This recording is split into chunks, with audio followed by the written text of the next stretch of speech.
Hello everyone. Here we are. Thank you.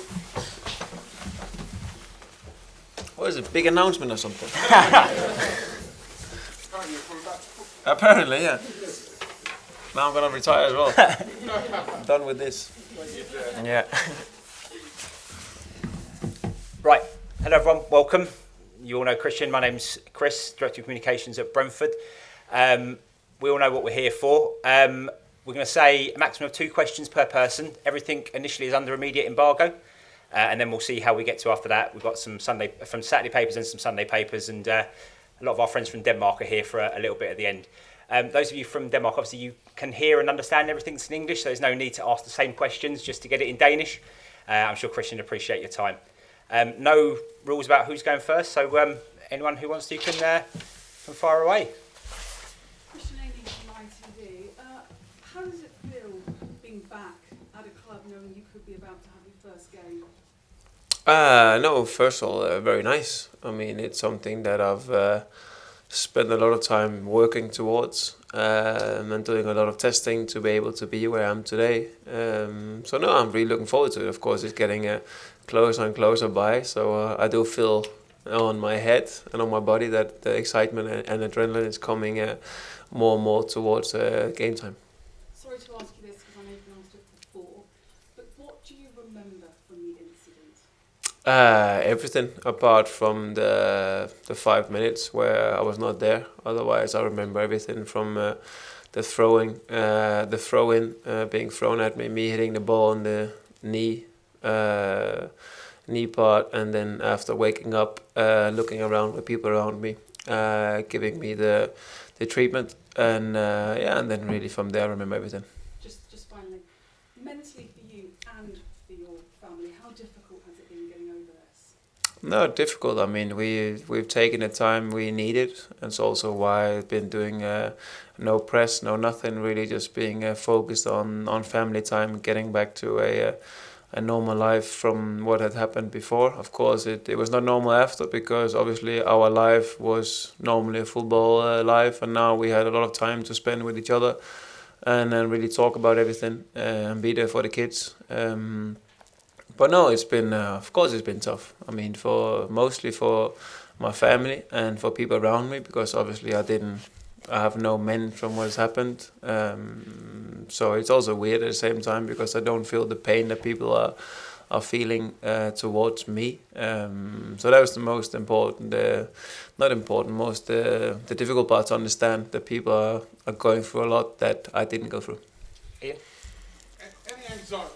Welcome back. Thank you. Great to see you again. Any anxiety about returning to action? I mean, if that would happen to people, they may be anxious about going back on a football pitch, despite the amount of tests you've had and everything. Is there any anxiety in your mind at all about going back and playing again? No, I think if there was any anxiety, I wouldn't go back. I mean, if I wasn't be fully committed and feel like I'm trusting the doctors, I'm trusting my heart, I'm trusting my ICD in me, then I wouldn't go back. So no, I feel 100% secure to go back. How much of a part did Thomas play in you coming here, and the fact that you know some of the players from the Denmark national team? And how much, perhaps, do the medical staff here, will they be treating you slightly differently to any other footballer? No, first of all, I think being on the phone with Thomas, of course, was early on in December, and we went through everything. He knew then at that time how far I was from being able to train with the team, and really kept in contact about everything, and had a good few phone calls, and then of course through also with the club. With the club and everything. So no, he was very important. I mean, it's one of the good conversations I had with the coach, who obviously wanted me to come here if it was possible. And at the time, it's a perfect mix for me as a football player, also for the family. Just one last one. I mean, I know Denmark's your home, but this is like your second home. You spent so long here with Spurs. Yeah. Was it always going to be, if you couldn't carry on in Italy, you wanted to come back to England? Since the incident or before? Yeah, since the incident. I would say before I was not planning on coming back to England. That was not on my mind. But no, after the incident, I think it became clearer and clearer the longer it went on that I couldn't play in Italy because of the ICD I have. And then of course my mindset of course changed that if you can't be in Italy, then I think the best option would be England in the Premier League. Being in a London club, also for the family, was the perfect mix. We'll have this chap here and then Karen. You keep on mentioning your family. It's been very difficult for them. How big a part did they play in encouraging you through what's obviously been a very difficult 6 months? I think it was more me encouraging them. I mean, of course, like I said, it was them who has seen stuff and have the thoughts that I didn't have. So it's really more of I think from anyone who's had it, I think they know that I'm speaking of the same, that you feel more pain from people around you than you do yourself, because obviously I felt fine after. So yeah, no, I think they were acceptable really quick, and they've really been very supportive, and been very open about everything, really leaning on each other. And will they be there for your first game? Of course they'll be there. I think the rest of the world will be there also. Karen? Christian, just going through the last week of training, pulling on your boots, feeling the mud under your studs, coming back into the dressing room, was there a moment that it really grabbed you, that you were back, and how that all felt for you? Could you talk us through? Yeah, no, I think it started a little bit in even before when I trained at Ajax, won the first few sessions with a group at Young Ajax in Amsterdam. I mean, that was one of the first time where I thought, oh, football boots on, teammates around me. I can pass the ball, I can play the ball, not only to myself, but also to somebody else. And then, of course, walking into Brentford, it felt professional in the first day. And like you said, exactly getting the boots on in an environment where you feel like this is 100% football. Everyone is here for football, and that's it. And getting a contract obviously was a big part of it. And no, I was very pleased. I'm very happy that Brentford gave me the opportunity to play here. I know this is a big motivation for you, but it's just over 280 days to the World Cup in Qatar. What would it mean to you to have the opportunity to pull back on a shirt in a major tournament? How big a motivation is that for? No, a big one. Some of the first things I told my my heart doctor at the time, said if I want to come back, I want to do it. My aim is I want to be fit before the World Cup, that I have a chance to be there if everything goes well, and luckily it goes well. So now it's really building up every day training, and then hopefully at some point when it fits for me and for the coach to see when I can play some minutes.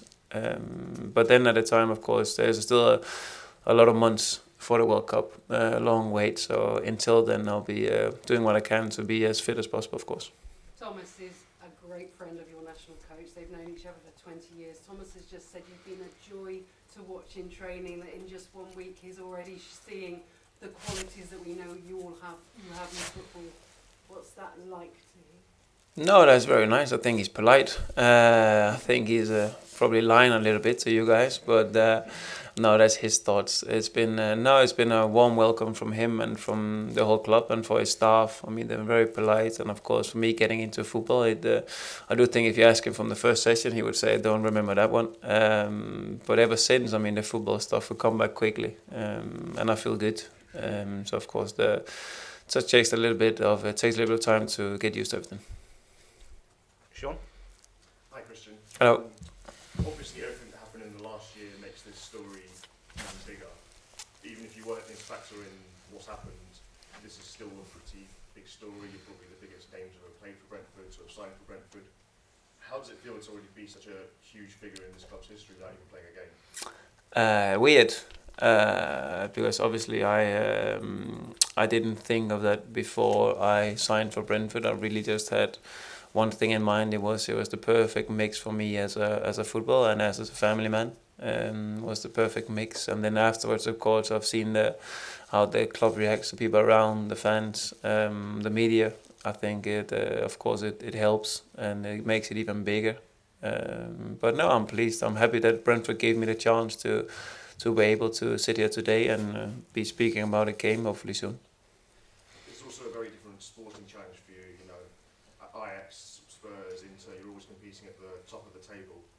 So I imagine a lot of players at Brentford will probably look up to you as a leader in terms of just your technical ability and to look to lead you as a leader by example. Is that a responsibility you're relishing?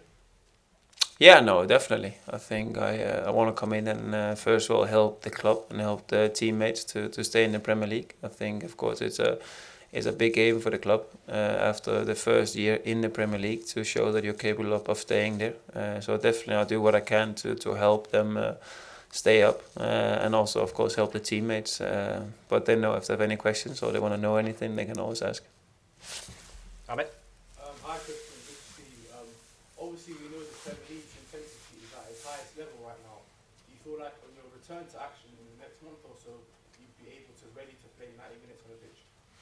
I think it's a build-up progress. I mean, from not playing any minutes in the last 8 months, I think it would be a bit hectic to play 90 in the first game. I think also for my body that wouldn't be the best option. So there'll definitely be a build-up with minutes and game time. But hopefully before long I'll play 90 minutes, yes. Obviously, you're arguably one of the greatest playmakers in Premier League history. So after such a long absence, do you feel like you have to prove yourself again to the footballing world that you have that world-class ability still with you now? Yeah, I think first of all it's more of a I felt from the beginning of this that I felt like I need to prove that you can play with an ICD, and if something that bad has happened, I mean you can be returning to a normal life afterwards, and that's more motivation for me to show that I'm capable of that. And then of course I think at the same time I don't, if or after what has happened, I haven't forgotten how to play football. My body is still the same, and my vision and my ability will still be the same, so that hasn't changed. And then of course it's just about really kicking on and getting used to the teammates and falling into the rhythm of the team. You're welcome. Hi Christian, it's Jay from the Athletic here. Just want to start by saying it's great to have you back in the Premier League. Welcome to Brentford, and I believe you're turning 30 on Monday, so happy birthday for them. Thank you. I think. Yeah. Tomorrow's February 12th, exactly 8 months after what happened. That moment when you get introduced to the fans at the Brentford Community Stadium tomorrow, is that the moment where you draw a line under everything that's happened?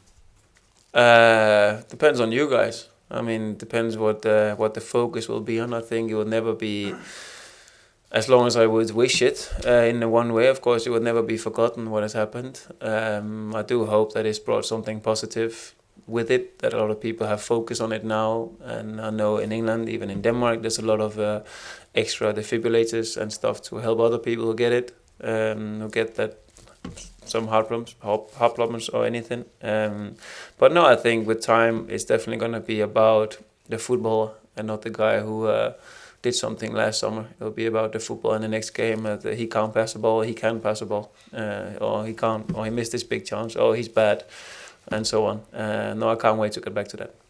Also, just wanted to ask you, Brentford were only in League 2 13 or so years ago. They've been on this massive journey. So how much did you kind of know about the club before Thomas spoke to you, and then where do you kind of vision yourself in the club's journey going forward? And obviously, best of luck. No, I knew of the club, obviously, when a lot of the Danish people came in. Then the Danish media picked up a bit about Brentford, and then I read a bit through there, and then I had some friends who played at Brentford. I still remember getting him a lot of tickets for the games at Wembley when I was at Spurs for a lot of the Brentford guys. But yeah, so I've been following it a bit and seeing a lot of the players, and obviously ever since they, I think was it 3 years ago when they lost the player final, the year after they won it to get up. So I mean they've been on a journey themselves, and to be in the Premier League, it's special, and obviously I hope they stay here. Right, we've got anything else for immediate embargo? Can I ask a couple more? When do you expect to be playing again? When do you expect to be building? Good question. I don't know. What do you still want to achieve with your career? No, I think what I want to achieve, I want to achieve being able to come back to play professional football, to show that I'm still the same player as before. And then that's really the achievement, and then be as good as possible, really. And just final question, I promise. Was there a point in those first minutes and those first days when you thought, that's it, my career is over? Yeah, no, definitely. I think it was being in the ambulance. It was, I even told the medical people, keep my boots. I won't need them. And then I would say the same to Sabrina, my fiance, a few days later. And then I also told her, it might change if everything goes well, and what I've heard with the ICD and the diagnose and whatever, that the docs can clear me and say it's good, then I might come back to play football. So that's really that changed quickly, but then in the end it was a long progress to be where I am today, to get the full green light, to really be convinced that I'm capable and able to play. So just one last thing on the ICD. In terms of you're playing in this country in the Premier League with it, do you see yourself as a bit of a trailblazer for that? So that if God forbid it ever happened to someone again and they needed what you've got, they could still have a pathway back into football? No, I mean it's here for my protection. I mean it's in me, because if anything would happen again to me, then nobody's in. There's no really need for a defibrillator, because I'll have my own. So it's really just extra security. In a way, I'm more protective here than you guys, and that's also how I feel. I mean, I feel very protective with it, and yeah, no, I feel normal. Like I don't feel it in any annoying way. Only if you go through the airport, I have to go around instead of going through a scanner, and and that's it. Right, we have one more from Carrie, then we'll move on to the newspapers. Just looking to Denmark, what would be your message to all the Danish football fans and maybe the fans over the world? And what conversations have you had with Kasper about returning? No, nothing. First with Kasper, I've spoke to Kasper a lot of times, obviously, in a lot on the after it happened. Followed them very closely every game, even in the qualification games afterwards. But when that comeback, I don't know. First of all, I need to focus on playing and see if I can be good enough for the Danish national team. And no, for the message for the people. I mean, I think that most of them have seen my interview with the different TV channels. That I'm feeling good and feeling ready to go back into playing. Otherwise, I wouldn't sit here. And yeah, no, thank you for all the flowers and all the thoughts. Right, everything from now in